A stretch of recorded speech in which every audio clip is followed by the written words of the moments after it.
Somebody like to move they be adopted, please. Councillor Green moves. Councillor Mann seconds. Those in favour? Any against? Motion's carried. There are no notices, no advice taken on notice that's been reported out of that meeting for this minutes. So we'll move on. Merrill minutes. There's a Merrill minute tabled, councillors, and it has been distributed. We are, of course, under a time frame to get our motions for the LGAQ conference into the LGAQ, and this is about the only way we can meet that time frame after the discussion of the motions that we've had in the last week or so. So there are seven motions that we'll include in the Merrill minute. So I'll table the Merrill minute, and therefore it's moved. There's no second required, and we'll deal with these one by one, if you don't mind.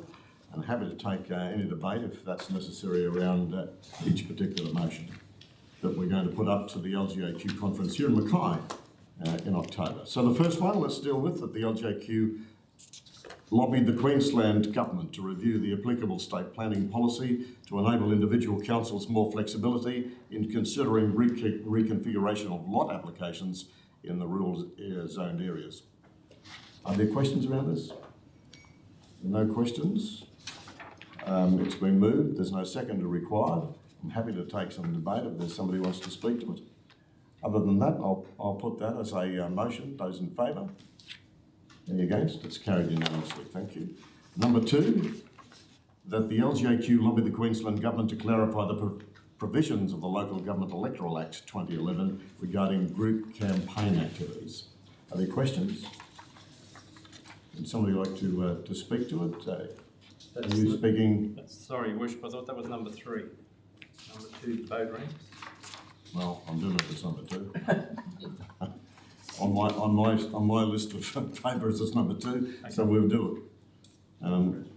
So that's once again that the LGAQ lobbied the Queensland Government to clarify the provisions of the Local Government Electoral Act 2011 regarding group campaigning activities. Does somebody want to speak to it? Councillor Jones, you're speaking for or against? Against. Speaking against? Okay, you can speak against. Thank you. Thank you, Your Worship. In reading this motion, I'm seeking clarification why we're actually considering putting this motion up. And I'm sure you're asking yourself right now, why would I say that? I say that because the motion clearly states we wish a third party to clarify the Local Government Electoral Act 2011. Why would we ask the Local Government Association of Queensland to be the third party to clarify anything from the state? That is our own Local Government Electoral Act. And why would we not just go straight to the state and, for that matter, even ask the Electoral Commission, who are tasked with being the experts on local government elections, for clarification? Your Worship, the Acts, the rules, the regulations are set out so the elections can be fair and equitable. To change this fair and equitable regulation is taking away a candidate's democratic right to put himself forward as an individual. And the Local Government Election Act provides the clarity required to be able to nominate and run in an election. I myself in the last election would not dream of doing anything against that Act, and as such sought clarification from the returning officer who is employed by the ECQ to run the election, of which I checked and he checked and double checked the questions that I raised as an individual candidate. So my 3 reasons for not supporting the motion are as follows, Your Worship.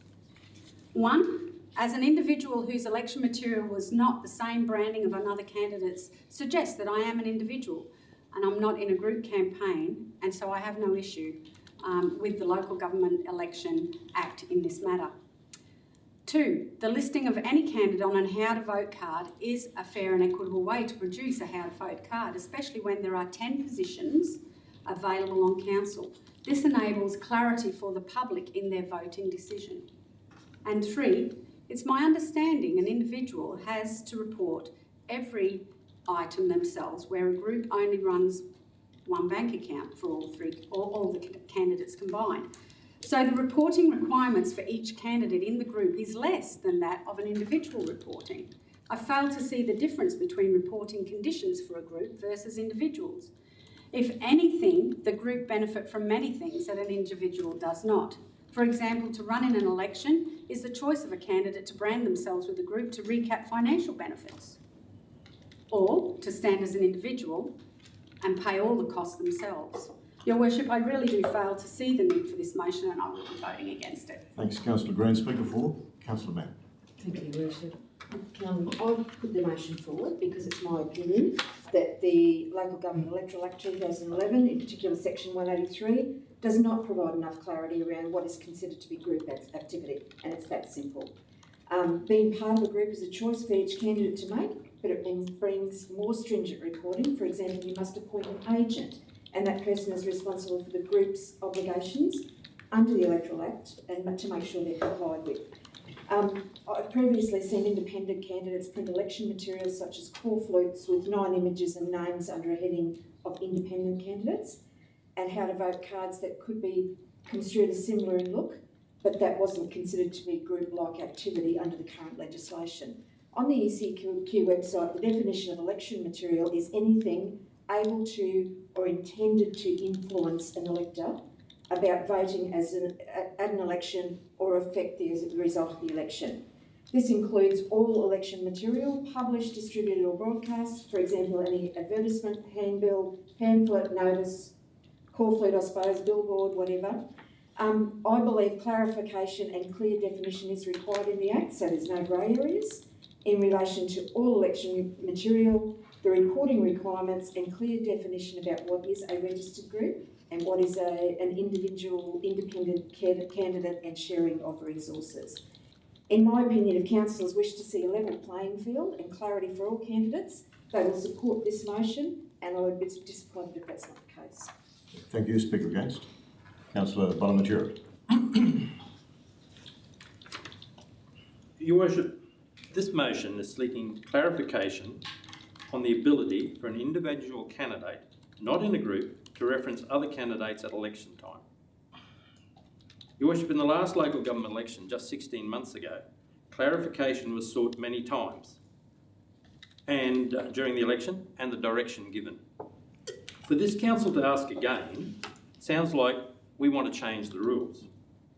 The rules are there, they have been followed, they are designed to be fair to all candidates, they are working. Now, council is the closest level of government to the people. This is the area the ordinary man or woman with ideas can throw their hat in the ring and seek support of residents to become a councillor and bring their views and passion to council. Their views will differ from other candidates, but to make their vote count, they will need to number the correct number of squares, and in our council, that's 10. Now, to do that, he or she will need the ability to provide guidance to voters. Correct me if I'm wrong, but I believe the motion, by its nature, is seeking to prevent that. Your Worship, it is my responsibility as a candidate at an election, at election time, to ensure voters can cast a valid vote. In fact, we are reminded by the returning officer that you need to fill the correct number of squares to make your vote count. Your Worship, the ballot paper itself says you must number 1 to 10 to be a valid vote. Councillors, how can any fair-minded person ask this to be changed and remove the right of a candidate to suggest 9 other choices? I believe sending this motion to the LGAQ would be undemocratic, and I can't support it, and I urge my fellow councillors to do the same. Thanks, Councillor Bonaventura. Speaker 4, Councillor Englert. Thank you, Worship. The time for seeking clarification is well past. This has been talked about. All councillors have had access to this. Time for questions were given ample. The reason we are going to the LGAQ is that they are the representative body for local government to lobby the state government. An individual local government going up against the state government historically has not yielded in much success for most councils. So that's why we're going to the third party. The LGAQ will represent, we can go to the state government with more than just us, with potentially 50, 60, 100 more councils saying that, 70 councils that would agree with us. no one is suggesting anyone's not followed any particular process. There was ambiguity at the last election. To me personally, there still is ambiguity. And in the interest of transparency of the rules and behaviour during elections, I'm supporting this motion. If you speak against, Councillor Bellis, speak against. I would query why the motion is so innocuous. The motion itself has a background that is in actual fact so undemocratic. We heard the term level playing field. How can it be a level playing field when some councillors seek the right to choose whom they think would best represent the region and yet preclude other councillors, other candidates from doing the same? You yourself, Mayor, decided that these 10 were the best to represent the region. Why do you preclude, were you part of trying to preclude me from doing the same thing? Why is this group doing that? The fact that we should defend everyone's right to have a formal vote, and as Councillor Bonaventura said, a formal vote involves numbering all 10 squares. If you put the one, there is an element, only one or two, there is an element of people who will just follow that and have an informal vote, and that will quite strongly benefit a group to the detriment of independence. And once again I say, why should I not? After my experience with Councillor Bonaventura, I want to put him as number 2, or someone else I've spoken to. Why do you wish to take that right from me? The vote on this will show a group voting along group lines to group advantage at the detriment of independent candidates and the detriment of representation for people of the region. Speaker for. Councillor Green. Thank you, Your Worship. The term level playing field has become common in modern English. Collins English Dictionary states that the term a level playing field to mean a situation that is fair because no competitor or opponent in it has an unfair advantage over another. One could go deeper and say a level playing field is a concept about fairness, not that each player has an equal chance to succeed, but rather that they all play by the same set of rules. Election candidates want to enter elections assured that their opponents clearly understand and abide by the rules of engagement. For there to be rigour around the transparency and fairness in an election, to discourage non-compliant behaviour among candidates, and for the effective, excuse me, still getting over that respiratory illness, and for the effective investigation of alleged illegal campaign activities, there must be no ambiguity in the set of rules stood up by the ECQ. However, it is not only candidates who desire transparency and fairness during elections. Importantly, the public also wants government to ensure that elections are fair contests between the candidates, free of bias, fraud and error. Election campaigns can be taxing, financially, physically and emotionally. A candidate has a choice to run as an individual or as part of a group. There are advantages and disadvantages to both. One is not more virtuous than the other. More so, the aspiring candidates themselves must seek what best suits their political ideology and goals and their personal access to resources, financial or otherwise.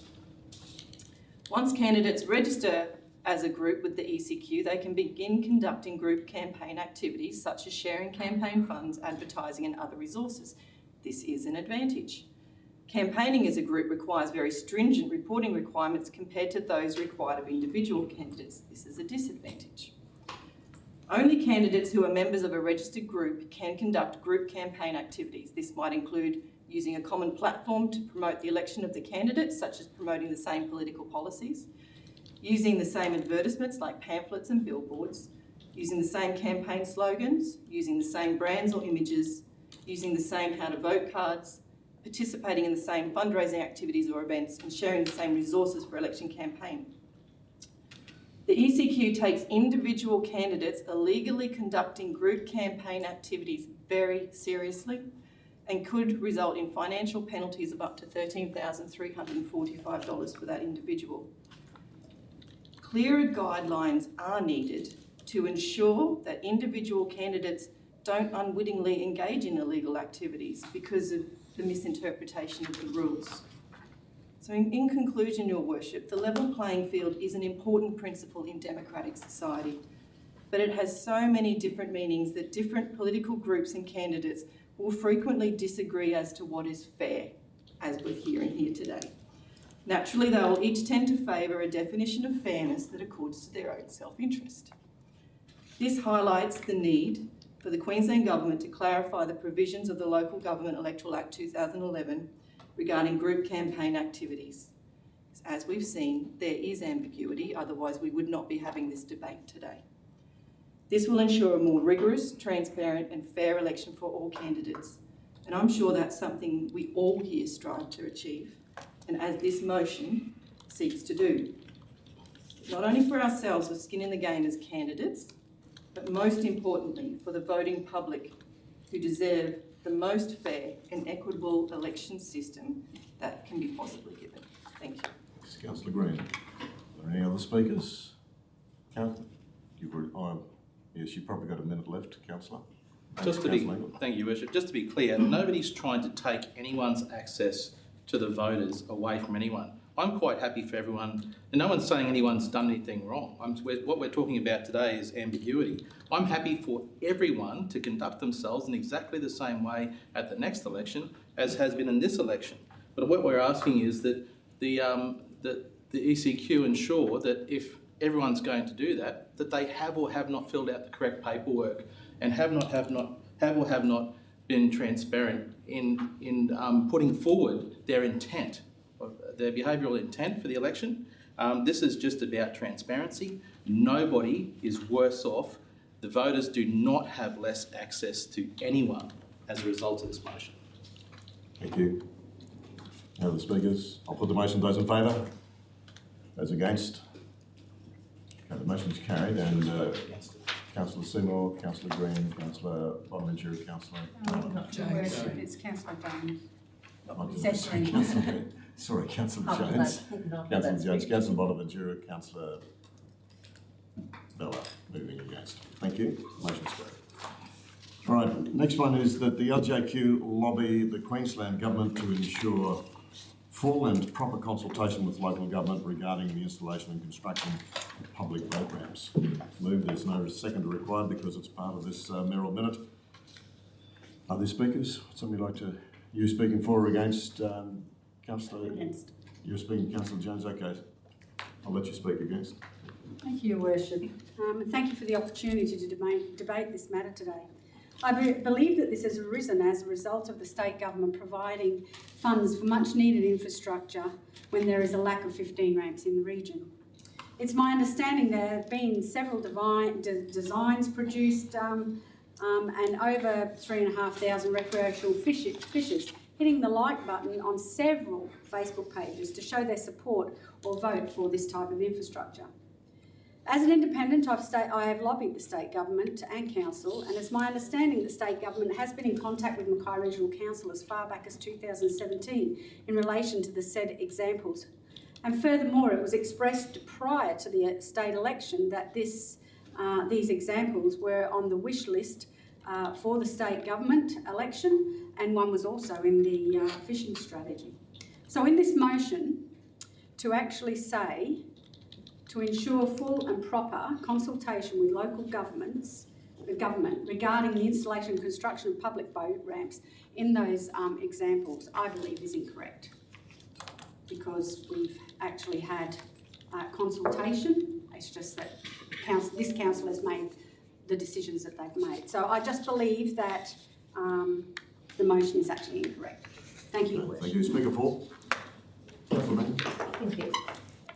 Mayor, I just wanted to clarify the reason that I put the motion forward, because we've seen instances of the state committing funding for boat ramps during election cycles without any consideration of any advised or agreed priority listing. This action places our council in the unenviable position of needing to decide what projects drop off our priority list in order for out-of-sequence funding to be utilised. We have seen in recent times funding was promised for the installation of a new public boat ramp, The boat ramp needed both an access road and car park, neither of which were deemed state responsibility and therefore not funded as part of the state's project.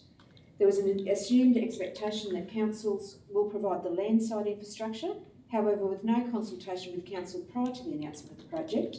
This sees a boat ramp being constructed without the associated supporting infrastructure. Another issue we hear time and again is that the boat ramp facilities do not suit the local conditions. And for example, St Helens, where we heard from the locals that use it, that it didn't suit the local conditions, and there was no consultation with them as to what would suit. Apparently it's because they may be constructed or reconstructed as part of standard drawings. However, the ramp does not meet local conditions or the requirements of local users, and no changes will be considered because they are standard drawings. I put forward this motion as I believe the state government need to commit to genuine consultation with local government as co-funders of public boat ramps and with interested local residents to ensure agreement with projects and plans and suitability for local conditions. Councillor Mann, speaker against. Councillor Bonaventura, speaker against. Thank you. Your Worship, while I appreciate the sentiment behind this motion, I'm not prepared to support it. By their nature, state and federal governments have to look at the big picture, something we don't always understand or agree with. Now, their knowledge of community needs comes from a different perspective, but they have funding, but the funding they provide will result in a net community benefit. In the case of the boat ramp in question, it not only provides a recreational service, but it is also a suitable site for the local VMR that was not easily available before. Consultation can at times muddy the waters, and I believe we need to lobby to find solutions to problems that arise from short notice funding, not put our heads in the sand and say we don't want it because we don't think we need it or we are ready for it. As a council, we receive Works for Queensland funding, and we welcome every cent. And I believe that we have used this wisely. But some of this may have been used on projects that have not been right up there on the priority list. But the money was there, we did the job, and our region is the better for it. So I cannot support us interfering with that process. If we were asking in this motion to increase funding for landside facilities where a council could demonstrate we have difficulty in providing it, then I'd be in full support of it, but not the current motion. Thank you. Thanks, Councillor Bonaventura. Speaker 4, Councillor May. Thank you very much, Worship. I think what we're trying to achieve here is really having a set process that the state government and the local government enter into when we're talking about prioritising boat ramps across the state. I think the planning process has been undertaken by the state government. They produced a report, we agreed the priorities, and then in an election, they changed all of those priorities and they fund something that's not even on the plan. So that's all we're trying to do with this motion, is to get some clarity around if we're going to have a planning process, we need to stick to the plan, because by out of sequence prioritisation of a boat ramp puts strain on the council's funds. It's not budgeted for our council to be able to fund the land side of the infrastructure. So we've got to then change our priorities as a council to fit in with the state government, and our projects fall off the list. So I think, for one, that is not the correct procedure that we should be undertaking here. And I think also, if we're going to disregard community consultation, you really need to look at why you're sitting around this table, because engaging with our community is absolutely key in all matters as far as the local government is concerned. If state government choose not to do that, we as a local government need to put pressure on them to do that. Thanks, Councillor May. Speaker against. Are there any other speakers? Councillor Englert, speaking for. Thank you, Worship. Look, I don't see any sentiment in this motion, Your Worship. I see facts. Look at the big picture. The state looked at the big picture with us in consultation. The area does need an additional 15 boat ramps. We agreed with the state what the priorities were, and then in an election, they changed the priorities without consultation. And if that's not the truth, then the state government can come after me for just lying. Okay, but that's what happened. The community is sick of the muddy waters in politics. We need to set up a system where we can have an open and honest discussion with the state, come up with a plan, and then stick to the plan. If they keep coming around and upsetting, this could be a cost, an unbudgeted cost of $1 to $2 million to our ratepayers across the region, so someone could get elected up north. And if that's not the truth, then they can come after me for lying. So this is about equity across our entire region. We had a plan, the state had a plan, we agreed on that plan, they changed the plan, they got to stop changing the plan. Thanks, Councillor Lang. Councillor Bell, are you speaking for the motion? Look, I don't think we need to jump up and down and talk tough and beat our chests over this one. I think logic alone. Am I okay to continue? Am I going to be interrupted again? Or? Carry on, Councillor Bell. Thank you. I think logic alone would say, where I disagree with a couple of my colleagues, I actually believe this doesn't go far enough. We should not just be looking at boat ramps, we should be looking at other essential things throughout our region. Logically, however, because we are tied to providing the onshore to the boat ramp, we are tied to an expenditure that we may well not be able to cover. All this talk about 15 boat ramps, I would say, geographically, where are we going to put 15 boat ramps? It's all very well to say we need them, but if you haven't got the space for them, you can't have them. We are providing boat ramps not just for the people of our region, we're providing them for people from Isaacs and various other regions to use, and they are heavy users of this. Yet it is us that must pay for the onshore works. And if we want to talk 15, like, how much is the cost going to be? If we've got to provide car parks, if we've got to provide, well, if we have to make resumptions to provide roads, all of that sort of thing. So if a certain level of government were all of a sudden to say, we'll give you all 15, we're going to build them next year, that would beggar us as a council. And that's just boat ramps. That's not other things that we need to do. But on most other things, we are not tied, and there's no compulsion upon us, an expectation to provide. So, as I said, we don't need to get all hairy-chested about this. We just need to follow facts, and they're the facts of the situation. Thanks, Councillor Bella. Are there any other speakers? Like the last one, I think this is fairly well straightforward. It's just seeking further consultation. I'll put the motion. Those in favour? Those against?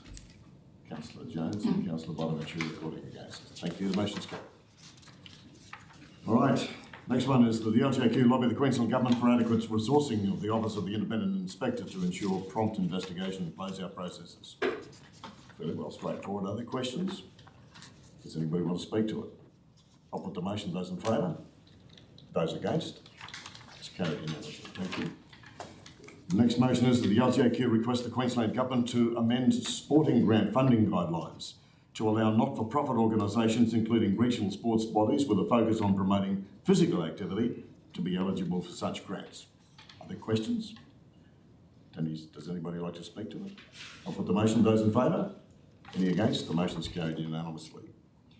The next one is that the LGAQ requests the Attorney-General to commit to directly resolving the long-standing body corporate debt and sale of land issue as a standalone issue, and that, at a minimum, require the working group to give urgent and high priority to addressing the issue of debt recovery recommendations. It's a fairly lengthy explanation and background required. This has been ongoing since 2014. It's just got to get back on the register again to actually get some support from the LGAQ to drive this forward again.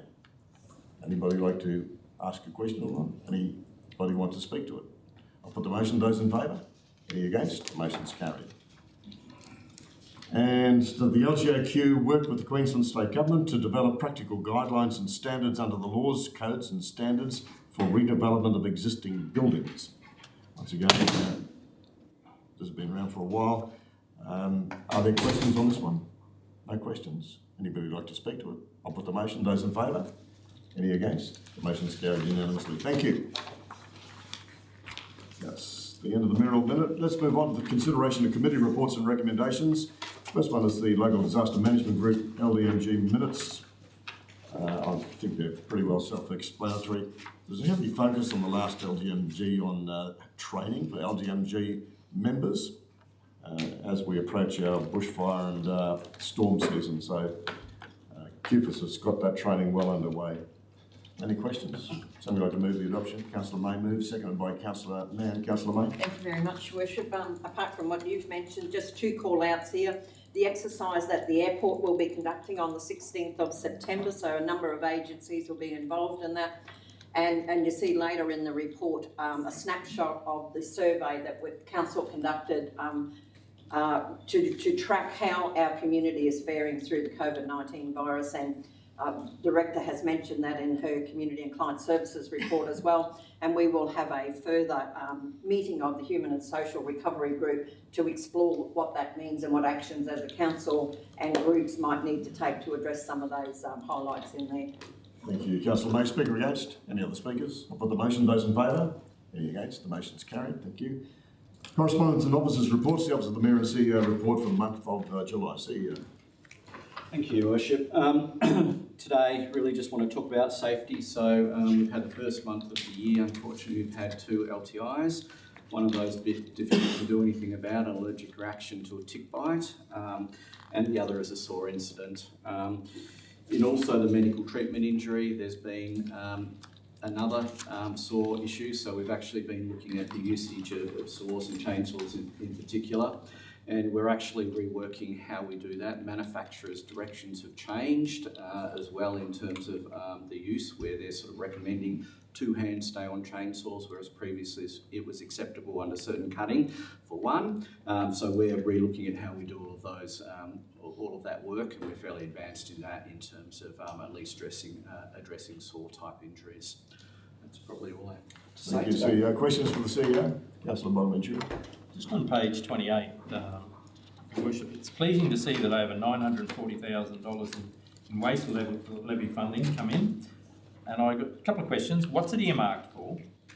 And the other question I'd like to ask is, what is the total received in waste levy funding last year from the state? And what did we pay the state government in collected levy? All right. Through yourself, the Director. Director, can you... Thank you, Your Worship. The waste levy payments that we receive are for municipal waste, so they're based on a calculation, so they go back to a previous financial year, apply a growth factor, and then have a multiplier of 0.5%. So last year's figures, the state levy payment was $3.9 million, or 3.926. Revenue received as part of that, and what we actually paid out was 3.64, so we ended up about 283,000 ahead in relation to the end of the year position for last year. So there is risks around that, depending if you have more growth than you anticipate based on those figures. You could be in a negative position, but last year we ended up in a positive position. Councillor Bonaventura. And the use of the 940, it just comes into funding, is it? That's just general. Yeah, through Your Worship. It's basically in and out. So we pay the levy for any tonnage that go through the gates. That's municipal waste. We've received the revenue on the other side. So they pay it in advance on a quarterly payment. So there is some risk about, obviously, depending what our tonnages are and how we receive and what we pay. But for last year, we ended up in a positive position based on that. Thank you. Further questions? No further questions? Councillor Bell. Councillor Bell. Excuse for Sure.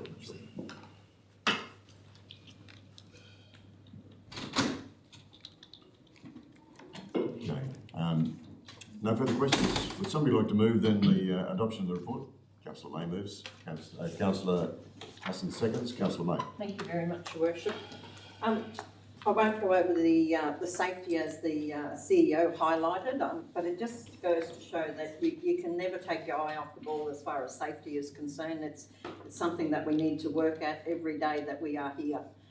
Some of the key highlights from the report is really around the Council and Community Day up in the Pioneer Valley. We had a mixture of overseeing some of Council's capital works program, along with meeting with a number of community organisations that we had provided a community grant to, for helping them to improve their infrastructure. So it was fantastic to visit a number of organisations. The feedback from the presidents and members of those organisations was very positive and very grateful for the grants that they'd received through council, and it's great to see that money going to good use.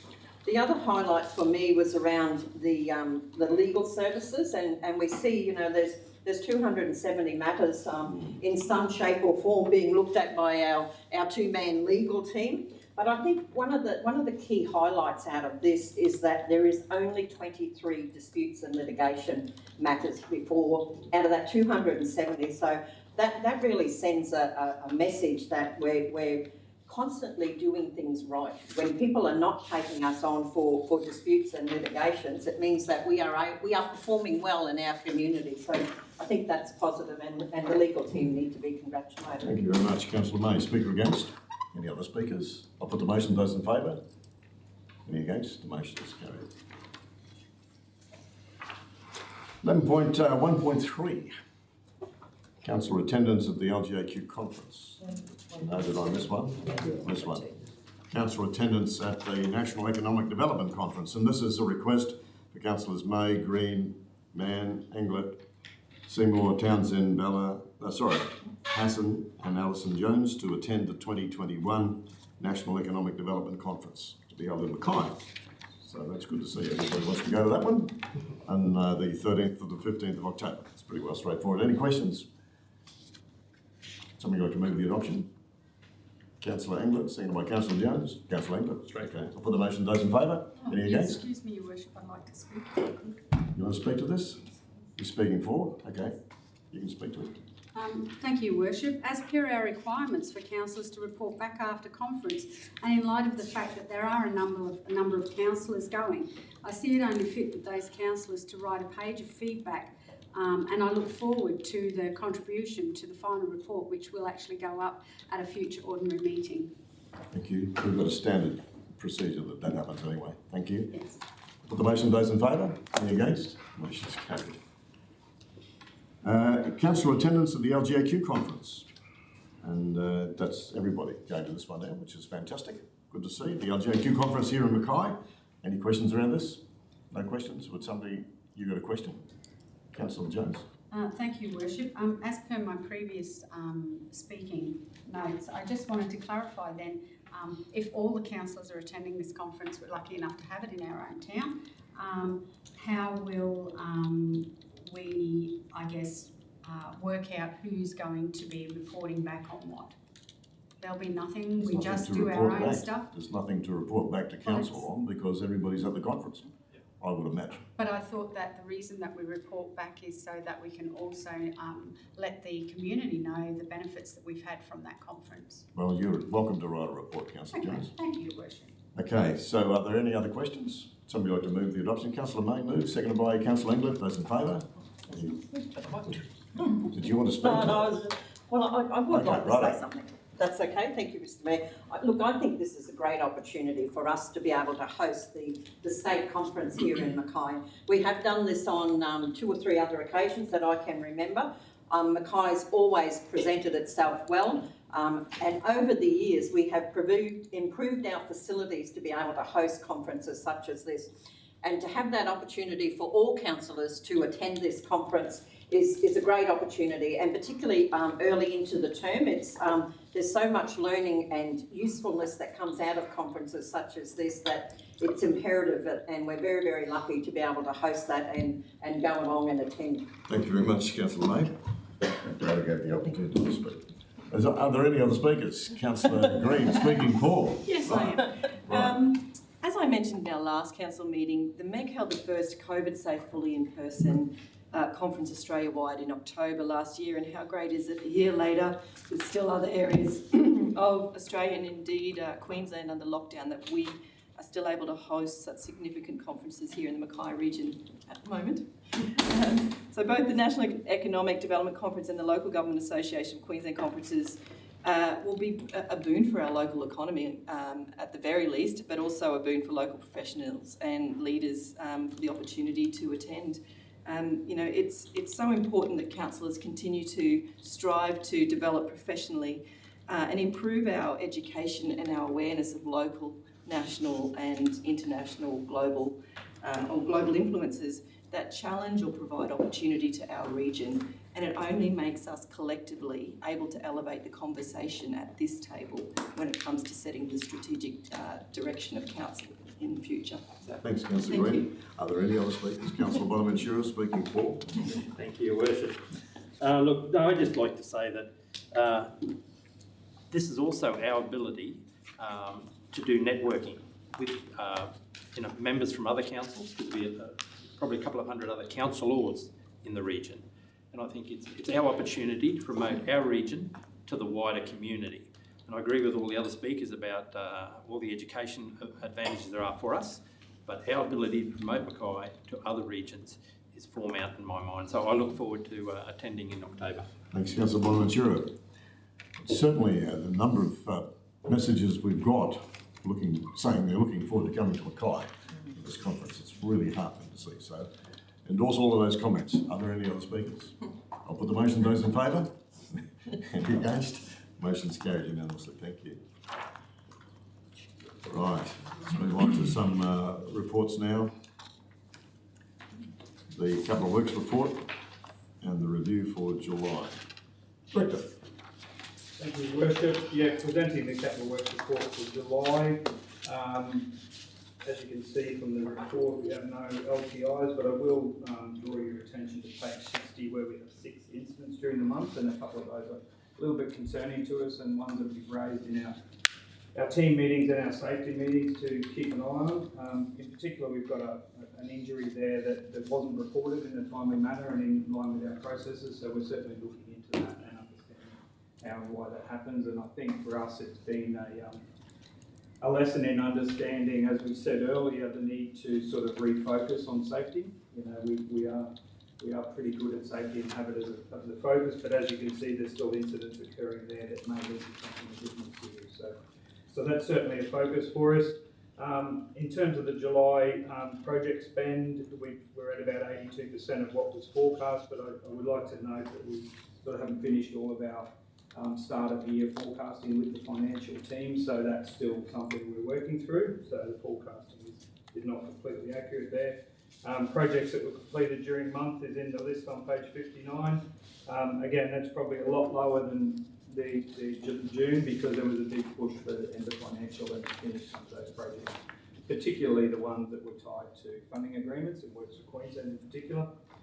I am heartened to see in the major projects report that Fifth Lane is completed. That project, as a lot of people would appreciate, is quite a complex piece of work in such a tight area of our city, and so it's up and running now and looking really good, and can be a space that for future can activate a lot of the city centre and certainly is an opportunity for economic development. I'd just also like to add, it's not in our major projects report there, but over the last couple of days I have been to the old Cattle Creek Mill building, and you have recently visited there as part of the Council and Community Day. But the builder has started work on site. I had an inspection yesterday, and I'm just glad to report it's looking fantastic and probably even better than we envisaged it might be. So there's a few months of work to do there with ordering the things they've got to order for that, particularly new windows and things like that to match that heritage building. But yeah, just nice to see, and I think we'll get the opportunity to take some of the members of the community through there over the next few months, and also councillors as well. So it is nice to see that a piece of history is coming back to life, and we'll keep an eye on that space. Thanks, Director. Are there questions for the Director? Councillor Bonaventura has a question. On page 66, I note the Phillip Street missing link is in the design progress. So once the design is completed, what would be the anticipated timeline for this project to be completed moving forward? Director?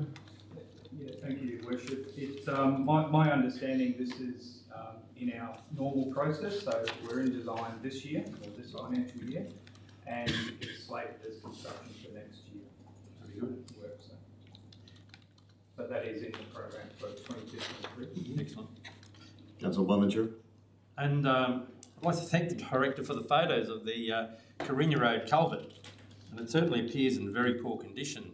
Doesn't look that old, but it definitely in need of replacement. So I've got 2 questions. What do we believe the age of these culverts are? And what would be the rough guess, and I suppose not only the gauge, what would we expect them to last, those culverts, but what would be the rough guess on the timeline from survey now to completed replacement? For that particular one? Yes, for that particular culvert, that looks pretty sad. Very good. Yeah, I've recently spoken to the manager in charge of this area, Graham Hawes, in transport drainage, and he gave me the information about that particular culvert. It is quite new. It is about 10 years old or around that sort of number. It's certainly not something we would expect to happen, so it's definitely failed prior to its use by date.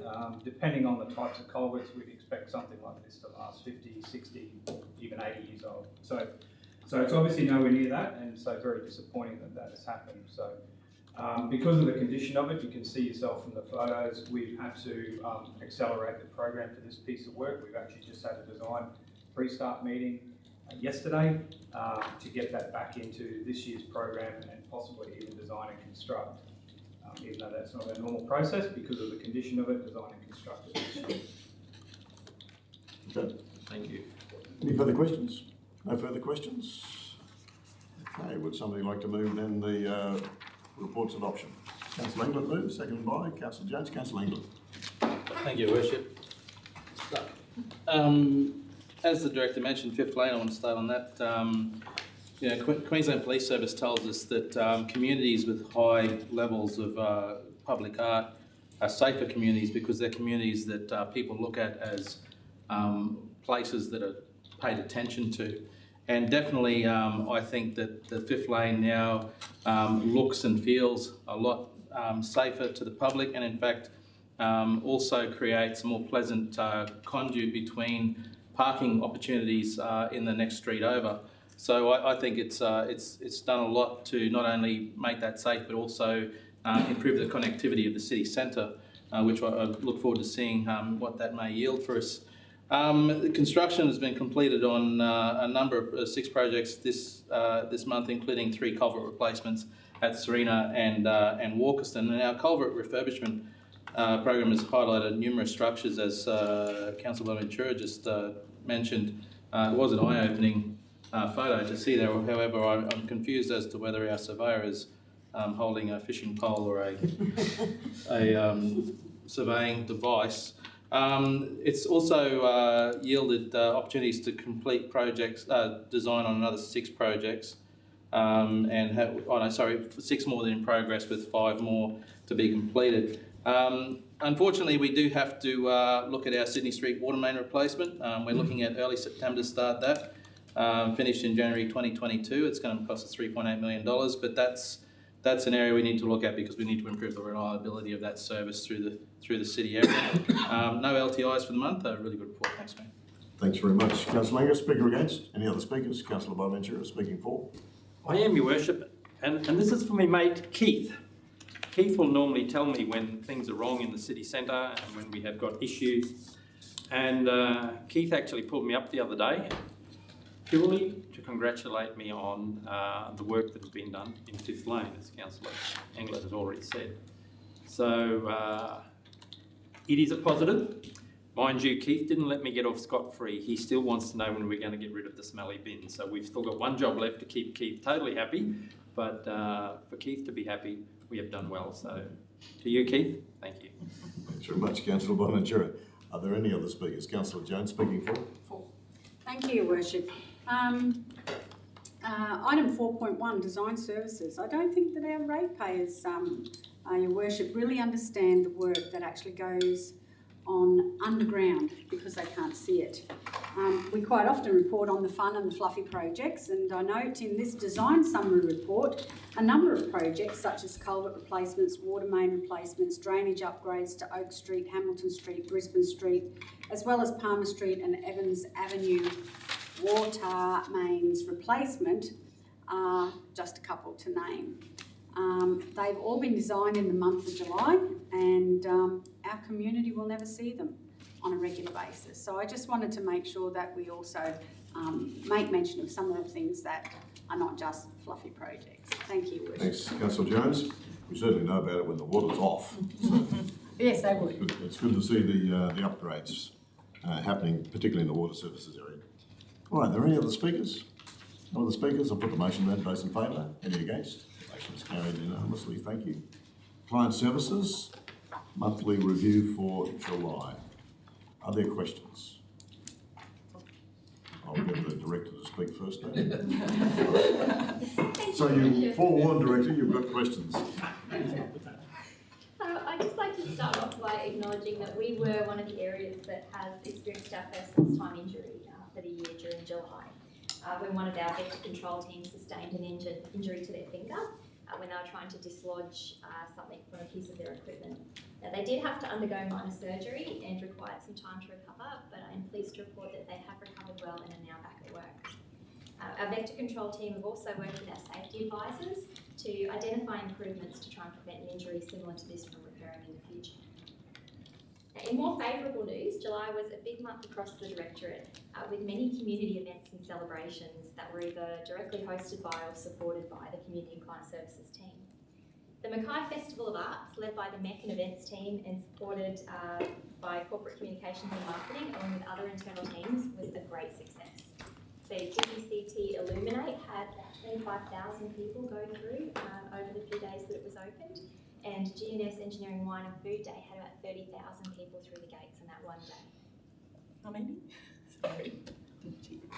So in collaboration with other teams across council, our MEC and Events team were also instrumental in delivering our first NRL game at BB Prince Stadium. With around 5,000 people enjoying the game on the night, you'd never know that we only had about a week to pull that off. In another great display of community spirit, the annual flag raising ceremony to celebrate the start of NAIDOC Week 2021 was held outside in the Civic Precinct with around 180 community members in attendance. I'd also like to recognise the great work of our environmental health team, who worked hard behind the scenes to deliver food safety training sessions to vendors for both the Festival of Arts and NAIDOC Week event celebration. During July, we also received results from samples taken across 151 properties across the Mackay region to determine the level and type of container breeding mosquitoes that we might have across the region. Our vector control and environmental health officers completed this work in conjunction with the Queensland Health Dengue Action Response Team from Townsville. Aedes aegypti mosquitoes, or dengue mosquitoes, were found at about 8% of properties. As a result, we'll be reviewing our dengue prevention education messaging and public awareness campaigns across the region to encourage residents to reduce container breeding sites across their homes. I'm happy to take any questions. Thank you very much, Director. Good report. And now, Councillor Jones has a question. Thank you, Your Worship. Just on page 117, I was curious, there's a list of services that were presented in the report, and I noticed that for recreation services there was 1,089 in both months. Also, Serena Sugar said that there was 214. I'm just curious if you have an explanation as to why both of those items had identical numbers in 2 months, like 2 months in a row, or is it that we just didn't have the data to be able to substantiate for the second month? Director. Thank you, Your Worship. They're the volume of our e-newsletter subscribers. The numbers in both of these instances aren't particularly high, so I wouldn't be surprised if there wasn't a lot of movement, if we might have lost people and gained a few people and they have ended up being exactly the same over the course of 2 months, but I can confirm that for you. Yeah, okay, thank you. Further questions? Councillor Miller. I've got a bit of a comment first leading to the question. I received a phone call from someone from DAF asking about take-up by landowners of spraying and control of weed pests. Put him in contact with a social scientist that I work with, who he then reported back to me was quite good. So DAF at the moment are making an effort to try and advance the process, which leads me to my question.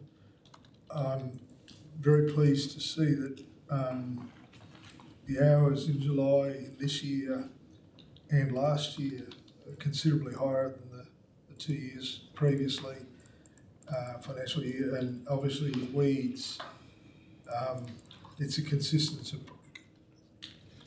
approach that will actually get us to a point where we have them under control. I do have one question, however, and I understand that baiting and things like you can only bait when something's around, but I note that the spraying weeds is up both last year and this year, and there's a corresponding decrease in baiting programs last year and this year, and I'm wondering whether the spraying is taking away staff time from that, and if so, whether we can have a look at keeping both programs going at an adequate rate. Thank you. Thanks, Councillor Ballard. Director? Thank you, Worship. It is the same team that undertake both lots of activities, and in consultation with their leaders, they'll, I suppose, work out a plan to address what they see as the emerging needs across the region, and they may divert more activities in 1 month to test spraying of plants versus the baiting activities and vice versa. So it's certainly something that I can raise with them to make sure that they're confident that we've got that balance correct. One further question. I'm wondering, just recently we saw penalties levelled at people in southern Queensland for what the government saw as rubbish on their own property.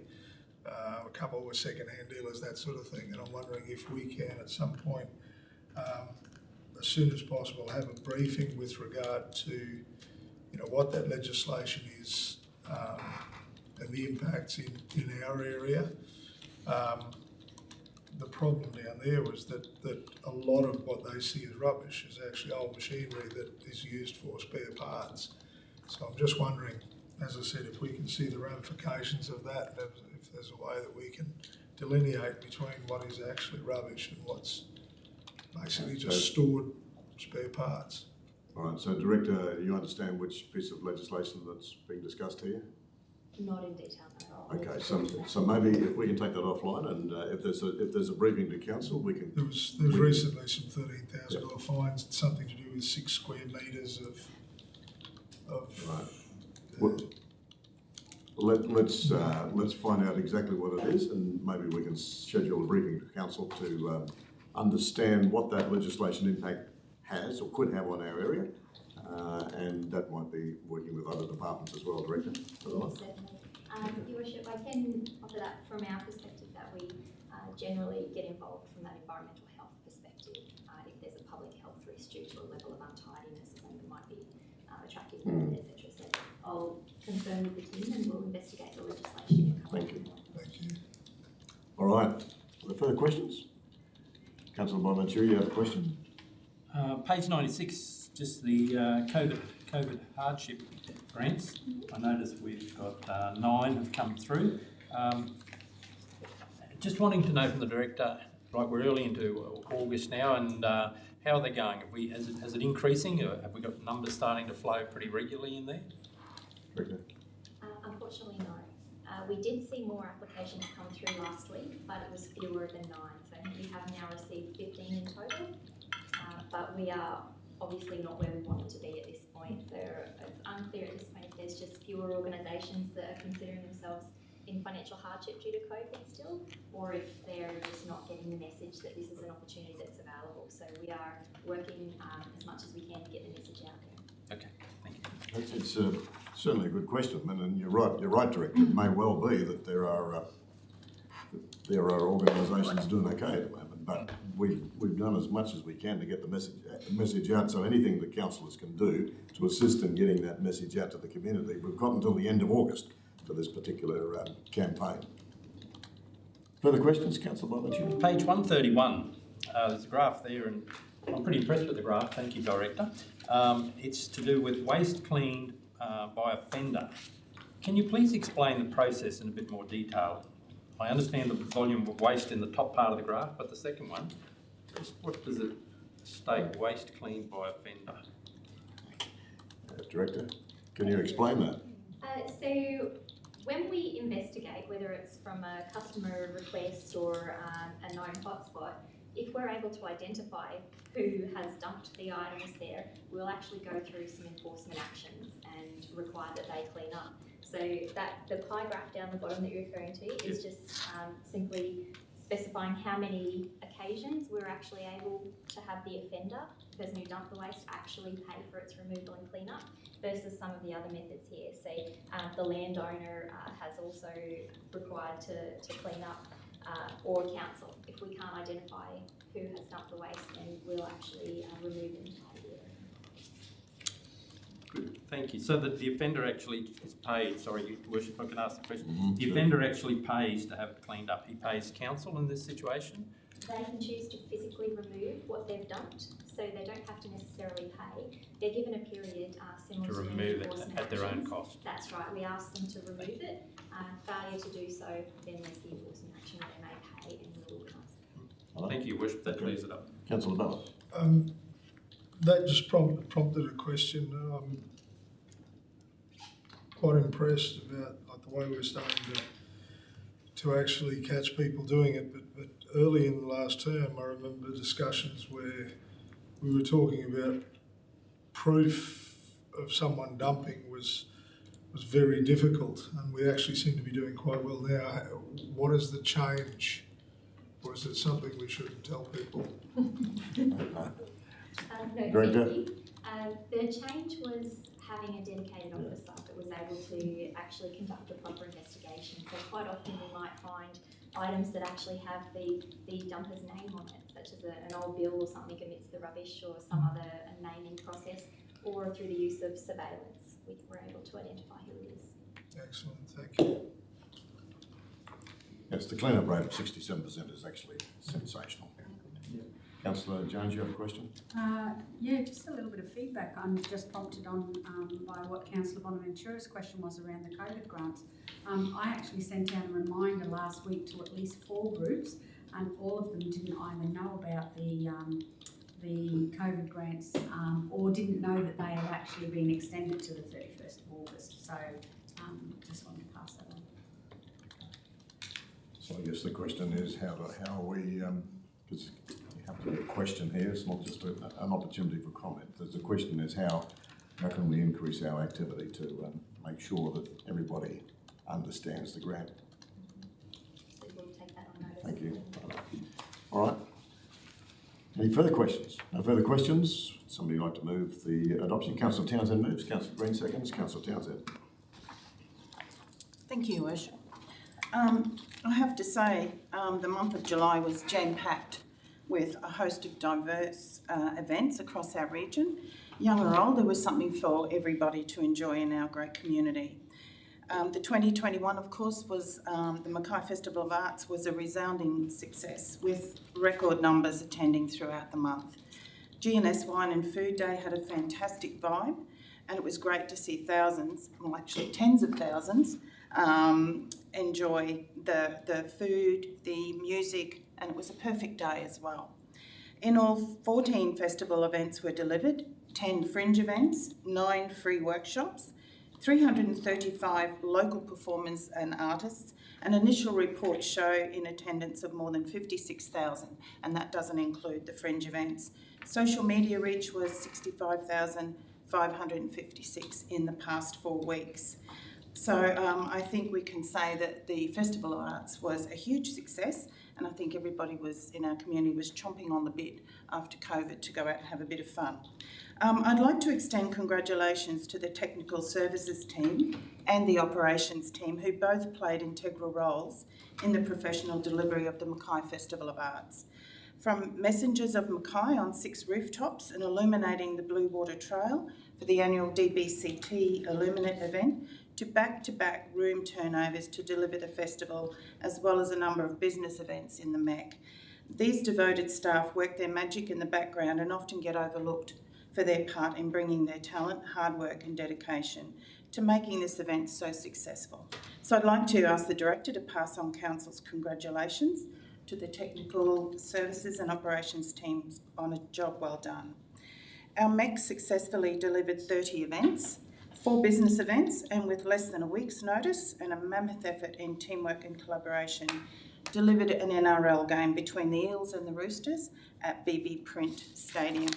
Almost 5,000 attended on the night, of which I was one. However, I can't brag that my team came home with it. It was a bit abysmal actually and a bit embarrassing at the end of the night. NAIDOC was celebrated at the beginning of the July, as our director said, flag raising ceremony which saw over 180 members of our community attending. And other event for NAIDOC Week was a family fun day in Queen's Park, which was well attended by over 3,000 on the day. Our museums have been well attended during the month of July, with nearly 700 visitors going to our Pioneer Valley, Serena, Mackay and Greenmount Homestead. And one of the highlights for me was attending the unveiling of the Arbour conservation at the Greenmount Homestead Museum on the 15th of July. It was a very special day, and Mackay was privileged to have the rare opportunity of sharing this day with representatives from the Australian Garden History Society. On Friday the 30th of July, I was privileged again to join Art Space Mackay in welcoming about 100 people to the official opening of a suite of 4 new exhibitions featuring locally based Mackay artist Tracy Robb and beautiful works by Rosella Namok and Fiona Omagno. Sorry, that's a bit of a mouthful. Tracy Robb's crochet practice centres on the fauna and flora of tropical Queensland, and you have to see it to really appreciate it. I encourage the public of Mackay to visit Art Space and see the amazing exhibition of works and supporting your local artists, and see for yourself the amazing local talent that we have here right at our back door. Again, I have to talk about Fifth Lane, which has been spoken around our table quite a bit. It's now completed, and I have to say it looks amazing. And I think it's the perfect venue moving forward for some music festivals, market stalls and dining. And finally, I will touch on the COVID Hardship Grants Program. We certainly sprouted that out in our community day to the organisations, not-for-profit, that we went to. So we were doing our little bit on the day. And as we've said, applications have been extended to Tuesday the 31st of August. So I encourage any not-for-profit groups in our region to apply for up to $2,000 to assist with the impact of COVID. So it's a simple process, and it can be used to cover operational expenses to ensure the ongoing viability of your organisation. Thank you. Thank you, Councillor Townsend. Speaker against? Any other speakers? Councillor Green speaking for. Speaking for, thank you.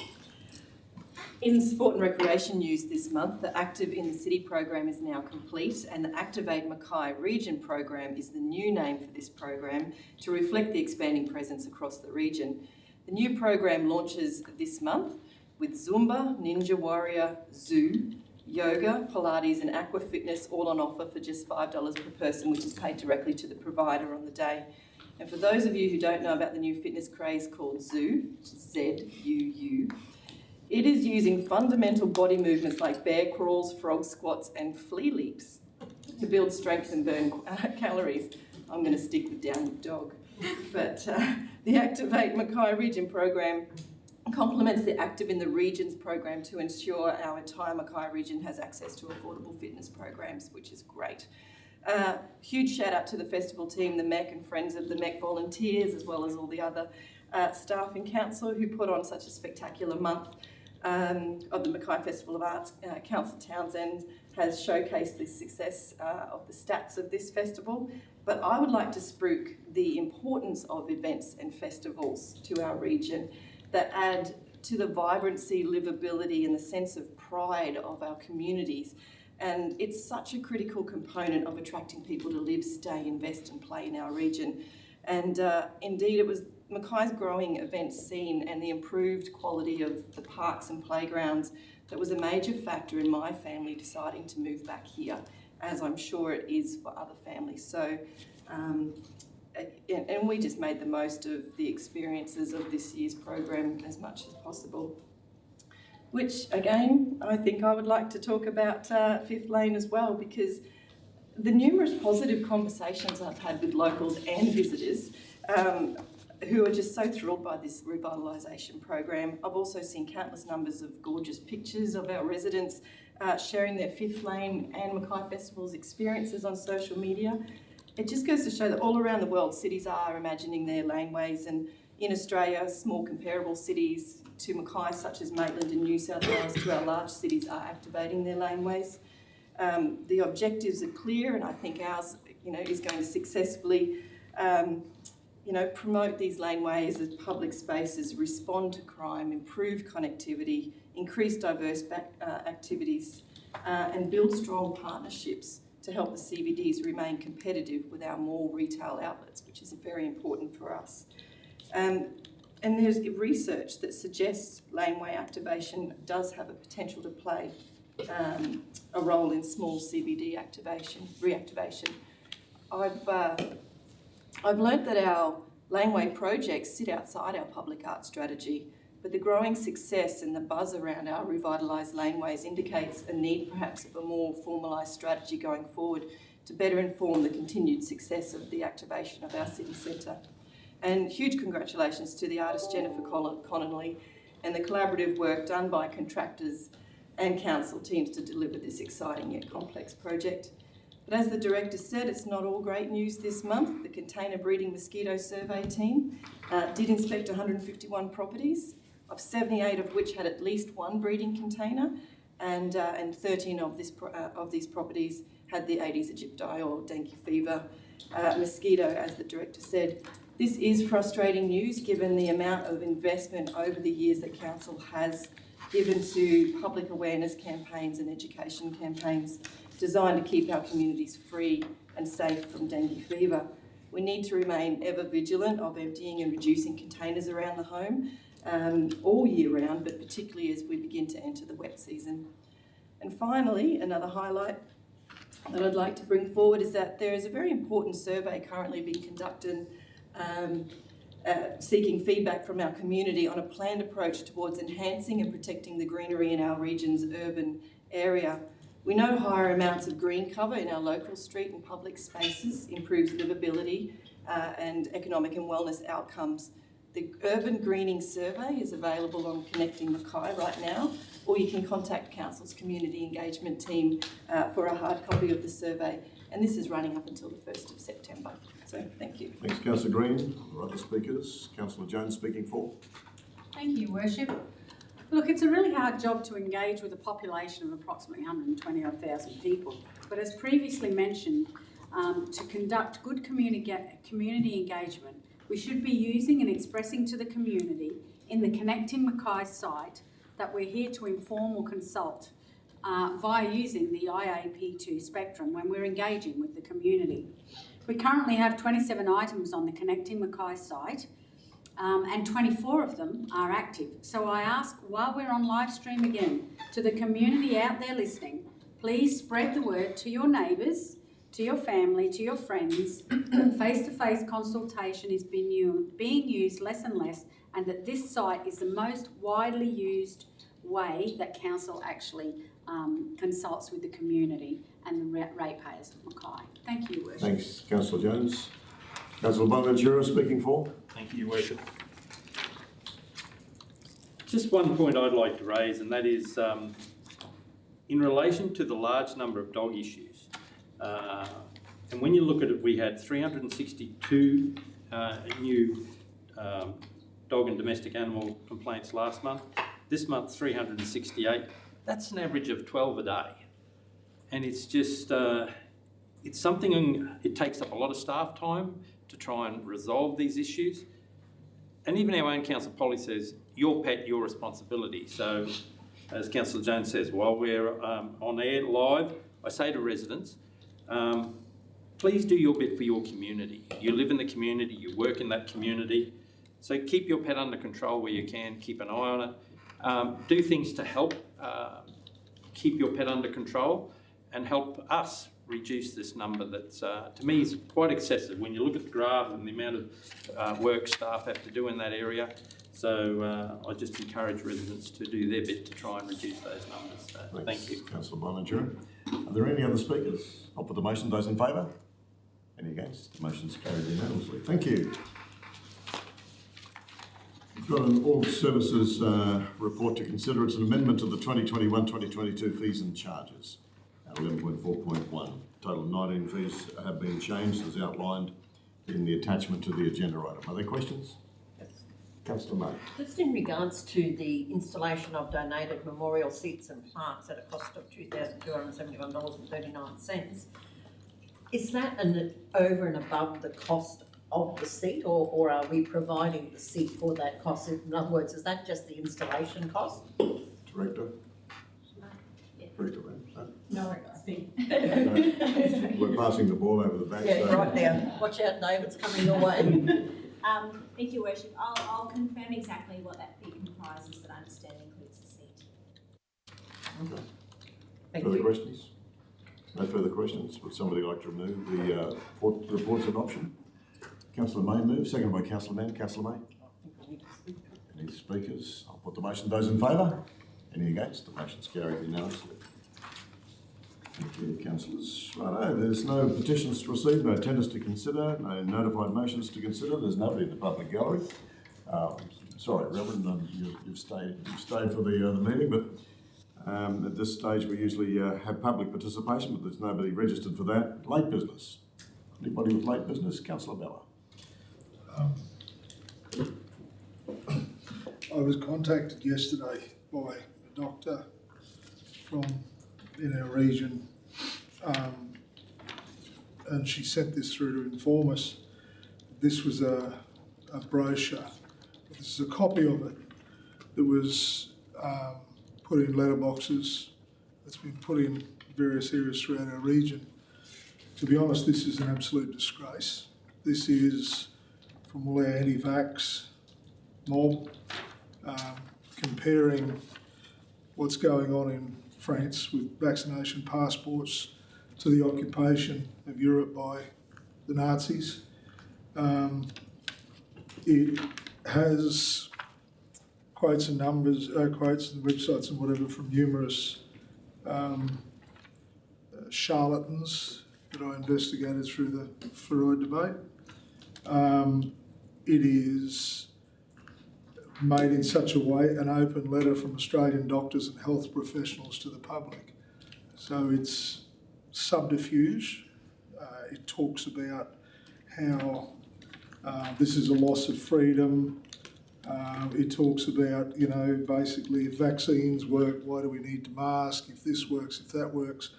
My question, well, my rhetorical question to them is if seatbelts work, why do we need airbags? Why do we need crumple zones? Why do we need that? Rarely does one drug, one approach work for any form of, if you've got an abscess as well as antibiotics, they scour it out and they disinfect. So rarely is one form good enough. This, quite frankly, is an absolute disgrace. Any person that is associated with it, quite frankly, should be ashamed of themselves.